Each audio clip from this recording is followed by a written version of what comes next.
Vietnamese people would like to get rich very fast. For example, using cryptocurrencies or doing some speculations, taking a loan to buy something and bet on getting rich very fast. I think this is not a good way.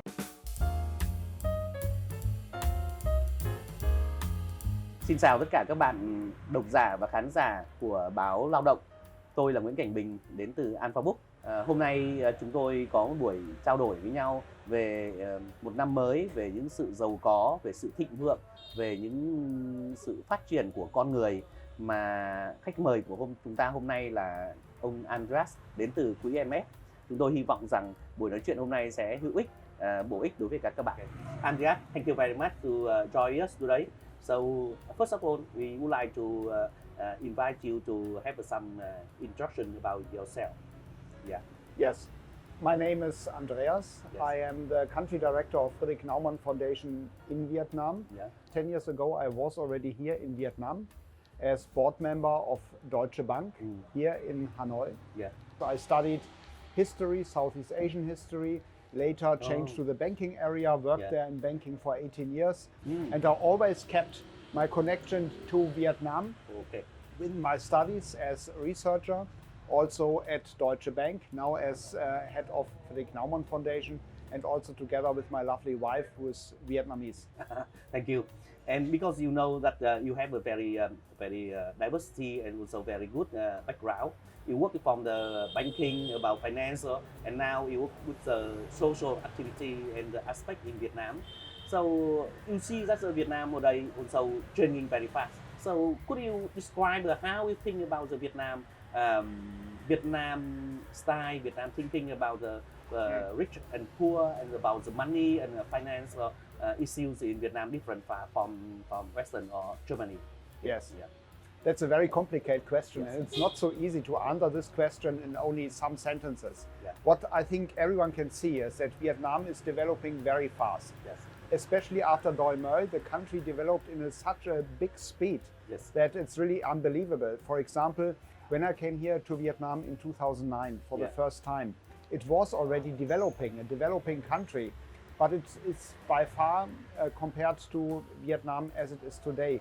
So the economic development and the development of society was very fast. And sometimes when I talk to my friends, I say when I'm leaving Vietnam and come back after 1 month or 2 months, I can already see the development and how everything is changing. That's more for the society and the economy in general, but also the wealth of the Vietnamese people is changing. Just have in mind the generation of your parents or grandparents. Yes. Most of the older generation, they experience poverty, real poverty. And now still here in Vietnam, we have a society with some super rich people and also a lot of still poor people, especially in the countryside. Yeah. But they see a perspective. They see that it's changing. They see that their children, they will be better off than they have been, and they will be better than their grandparents have been. So this dynamic is something which I really admire here in Vietnam. And having you asked about the rich and the poor, I think it's a big problem for a society if there's only rich people who are developing and the poor stay poor. Yes, correct. In my opinion, if a society is developing, I don't care if there are some rich people. Yeah. As long as the poor people also have a chance to develop. Correct. Can you say opinion about the definition of rich and poor of Vietnam different from the Western or the modern life? I think in modern life, most people associate people who are rich have a lot of money. But in my opinion, it's also important to have a look what is beyond the money. For example, education. Education is value like money. For example, you can be quite poor student in Vietnam. Your parents don't have so much money, but you can develop, and in the future you can acquire wealth, and you can buy a house. You can not only for that, you acquire knowledge, you are able to travel, and to be rich means more than having only money. To be rich also means having knowledge, be healthy, and so on. And rich people should be rich also in the heart. So it should be both combined, the wealth as well as the richness in the heart. You also think that nowadays we can have the modern society. That means multi of the dimension of the prosperous, and also the rich and poor, the different. So how we can describe the way and the ideal life for the Vietnam people, especially for the young generation? In my opinion, it's very important to also have responsibility. Yeah. So, for example, if Vietnamese people would like to get rich very fast, for example, using cryptocurrencies, Bitcoin, or doing some speculations, taking a loan to buy something and bet on getting rich very fast. Yes. I think this is not a good way, and that's what I can criticize a little bit regarding the Vietnamese society, that some people try to get rich very fast. It can happen. You can win the lottery and you can become rich very fast, but that's exception. Yeah. Normally it is hard work, sometimes good connections, it's a network, and also education.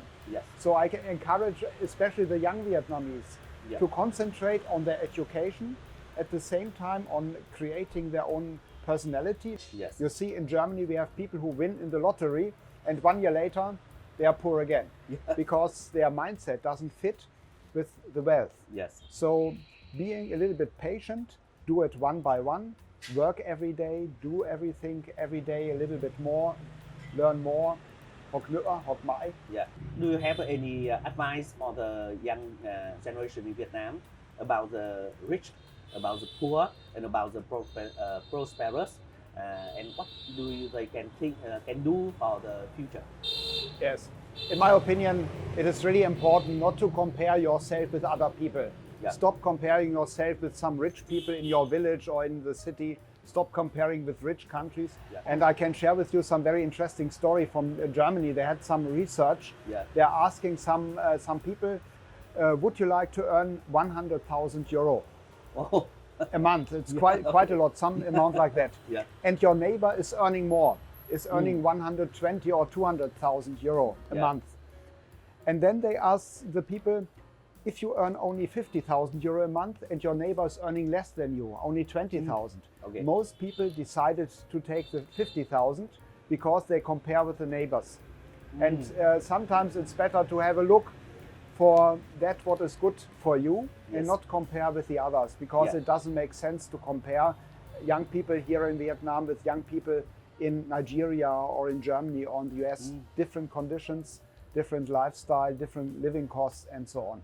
So in the New Year days, the Vietnamese people also give to each other the wishes for the good health, about the prosperous, about the good money and the good business.